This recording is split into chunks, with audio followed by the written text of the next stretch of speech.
ગામની કરાર સીમમાં પરપ્રાંતીય શ્રમિક દ્વારા તેના પત્નીની તીક્ષ્ણ હથિયાર વડે કરપીણ હત્યા કરી નાસી ગયો હતો, જેને એલસીબી ટીમે મેંદરડા પંથકમાંથી ઝડપી લીધા બાદ પોલીસે કોર્ટમાં રજૂ કરતા કોર્ટે તેને જેલ હવાલે કરવાનો હુકમ કર્યો છે।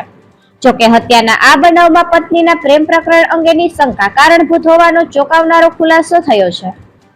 વિગતવાર વાત કરીએ તો ખાંભોદર ગામની કરાર સીમમાં રહેતા સમજુબેન ખીમાભાઈ ગોઢાણીયાએ તેના ખેતમજૂર મુકેશ દ્વારા પોતાની પત્ની ભગવતીની હત્યા અંગે બગવદર પોલીસ મથકમાં ફરિયાદ નોંધાવી હતી, જેમાં જણાવ્યું હતું કે એમપીના કુક્ષી તાલુકાના વતની મુકેશ જગતસિંહ અલાવા અને તેના પત્ની ભગવતીબેન ને 1 માસ પૂર્વે ખેતમજૂરી અર્થે રાખી મકાનની બાજુમાં આવેલ ઢાળિયામાં રહેવાની વ્યવસ્થા કરી આપી હતી। છેલ્લા 3 દિવસથી મુકેશ તથા ભગવતી અંદરોઅંદર ઝઘડો કરતા હોવાથી તારીખ 21ના સમજુબેન તથા તેના પતિ ખીમાભાઈએ બંનેને વાડીએથી મોકલી દેવાનું નક્કી કરી ખીમાભાઈના બંનેને બાઇકમાં બેસાડી બસ સ્ટેન્ડે મૂકી આવ્યા હતા। ત્યારબાદ સાંજના સમયે બંને ફરી વાડીએ આવ્યા હતા અને પોતાને એક રાત્રિ રોકાવા આજીજી કરી હતી અને સવારે મેંદરડા ખાતે રહેતી મુકેશની બહેન પાસે જતા રહેવાનું જણાવ્યું હતું। આથી ખીમાભાઈ અને તેના પત્નીએ આ દંપતીને રાત્રે રોકાણ કરવા માટે હા પાડી હતી। બંને રાત્રિના 12 વાગ્યા સુધી ફળિયામાં તેઓને સાથે બેઠા હતા। ત્યારબાદ સમજુબેન અને તેના પતિએ આ દંપતીને ઝઘડો ન કરવાનું સમજાવી ઘરે સૂઈ ગયા હતા। શુક્રવારે સવારના 8 વાગ્યે મુકેશ ક્યાંય દેખાયો ન હતો અને ઢાળિયાનો દરવાજો ખુલ્લો હતો। આથી સમજુબેન અને તેના પતિ દરવાજામાંથી જોતા ભગવતીબેન ખાટલામાં લોહીલુહાણ હાલતમાં હતા। આથી 108ને જાણ કરતા 108ના તબીબે તેઓને મૃત જાહેર કર્યા હતા। પોલીસે હત્યા અંગે ગુનો નોંધ્યો હતો અને એલસીબી ટીમને બાતમી મળી હતી કે આરોપી મુકેશ મેંદરડા તાલુકાના દેવગઢ સીમ વિસ્તારમાં તેની બહેનના ઘર નજીક આટાફેરા કરી રહ્યો છે। આથી એલસીબી ટીમે તુરંત ત્યાં દોડી જઈ મુકેશની ધરપકડ કરી હતી।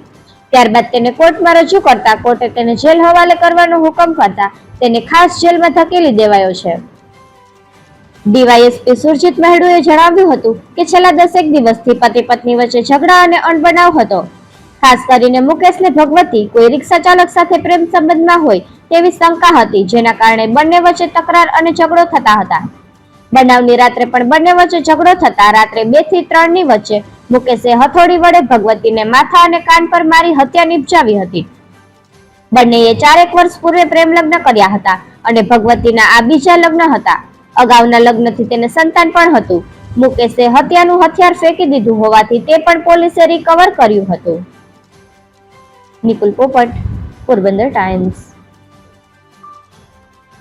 પોરબંદર જિલ્લાના બગવદર પોલીસ સ્ટેશન ખાતે આવેલ જે ખાંભોદર ગામ છે તેમાં ગઈકાલ પરમ દિવસે 22/8/2025ના લગભગ સવારે 8 વાગ્યાના અરસામાં પોલીસને બાતમી મળેલ જાણ મળેલ કે ત્યાં ખીમાભાઈ લખુભાઈ ગોઢાણીયાની જે વાડી આવેલ છે એ વાડીમાં કામ કરતા જે મજૂર છે પતિ પત્ની, એમાં પત્નીની હત્યા થયેલી છે અને લોહી લુહાણ થયેલી લાશ જે છે તે એમની વાડીમાં પડેલ છે, જેથી તાત્કાલિક પોલીસ દ્વારા ત્યાં આગળ સ્થળ ઉપર જઈ કાર્યવાહી કરતા જે મરણ જનાર છે ભગવતીબેન વાઇફ ઓફ મુકેશ જગતસિંહ અલાવા તેને એમ્બ્યુલન્સ તથા એ ટીમ બોલાવી અને વિધિવત કાર્યવાહી કરેલ તથા આ કામના આ બાબતે બનાવ બાબતે તપાસ કરતા તેમના પતિ જે છે મુકેશ જગતસિંહ અલાવા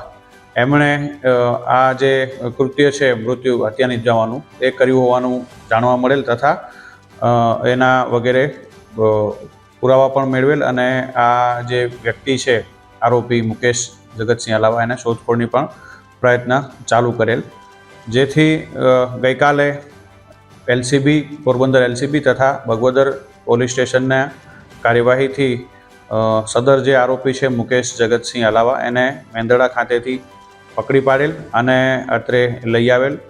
આ બનાવ બાબતેનું કારણ એ છે કે આ બંને જે પતિ પત્ની છે એ બંને લગભગ 1 મહિનાથી અહીંયા ખાંભોદર આ જે વાડી માલિક છે સમજુબેન વાઇફ ઓફ ખીમાભાઈ ગોઢાણીયા એમને ત્યાં રહેતા હતા અને લગભગ 10 દિવસથી આ બંને પતિ પત્ની વચ્ચે અણબનાવ હોવાનું જાણવા મળેલ અને અણબનાવમાં પતિને જે આરોપી છે મુકેશ અલાવા એને એની પત્ની પ્રત્યે પ્રેમ પ્રકરણની કોઈ પણ અન્ય વ્યક્તિ સાથે પ્રેમ હોઈ શકે, પ્રેમ સંબંધ હોઈ શકે એવી શંકાને કારણે તેમની વચ્ચે તકરાર ઝઘડો થતો રહેલ અને જે પરમ દિવસે 22 તારીખે વહેલી સવારે એટલે લગભગ આશરે 2 વાગ્યાથી લગભગ 3 વાગ્યાની વચ્ચે આ જે આરોપી છે એમણે પોતાની પત્ની ભગવતીબેનને હથોડી જેવા હથિયારના ઘા માથા ઉપર તથા ડાબી બાજુ કાન અને માથાની વચ્ચેના ભાગે મારી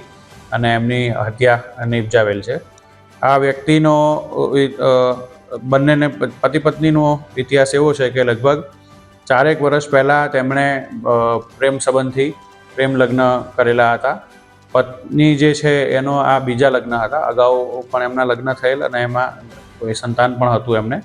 અને 4 વર્ષ પહેલાં આ બંને વ્યક્તિએ પ્રેમ સંબંધથી લગ્ન કરેલા હતા અને લગભગ 1 મહિનાથી અહીંયા ખાંભોદર રહેતા હતા. તેની પહેલાં તેઓ રોજડા અને મેંદડા જુનાગઢ ખાતે ત્યાં પણ તેઓ રહેલ છે અને ત્યાં પણ એમણે ખેતમજૂરીનું કામગીરી કરેલ છે. આરોપીને ગઈકાલે વિધિવત ધરપકડ કરવામાં આવેલ છે તથા જે હત્યા માટે જે હથિયાર વાપરવામાં આવ્યું છે એ પણ એણે જ્યાં છુપાવી દીધું હતું, ફેંકી દીધું હતું, ત્યાંથી આપણે રિકવર કરવામાં આવેલ છે અને આજે એને કોર્ટમાં રજૂ કરવામાં આવશે.